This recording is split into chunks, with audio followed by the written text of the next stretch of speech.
By now, I'm sure a lot of you have seen the news about Trump having captured and kidnapped a sovereign leader, more specifically Maduro of Venezuela. Meanwhile, our very own US puppet, Pierre Poilievre, is cheering this on with a tweet like this. Now, no matter what your opinion is of Maduro and his regime, this is the US acting on its own and ignoring international law, bombing civilians and killing innocent people in the process. It has nothing to do with socialism, as Pierre tries to claim here, even though that sort of rhetoric is exactly American propaganda that he's trying to bring into Canada. Because Canada differentiates itself due to our socialist policies. Our universal healthcare, for example, that the vast majority of us actually love, is a socialist policy that Pierre would very much like to get rid of. Again, he's congratulating a coup that the US has done in a sovereign country. He's congratulating a president who literally just killed innocent civilians in order to grab control of Venezuela to eventually install its own puppet, the taking over of a sovereign nation for oil reserve, because that's literally what Trump is saying he wants to do. He wants the oil.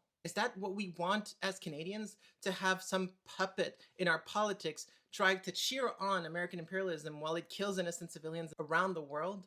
I'd argue that as Canadians, we don't want this. So why the fuck is a US puppet like Pierre Poilievre still relevant in Canadian politics? People like Pierre, Paul Saint-Pierre Plamondon, and Danielle Smith of Alberta are all antithetical to freedom and liberties. They're literally wanting the opposite of freedom and liberties for Canadians. These people need to go ASAP if we want to preserve a semblance of democracy in Canada. And instead, in the hopes of having someone who actually has an actual backbone to stand up to the US, because otherwise Pierre Poilievre and his ilk will just sell Canada for parts in order to grab power. And we'll all be the worst for it.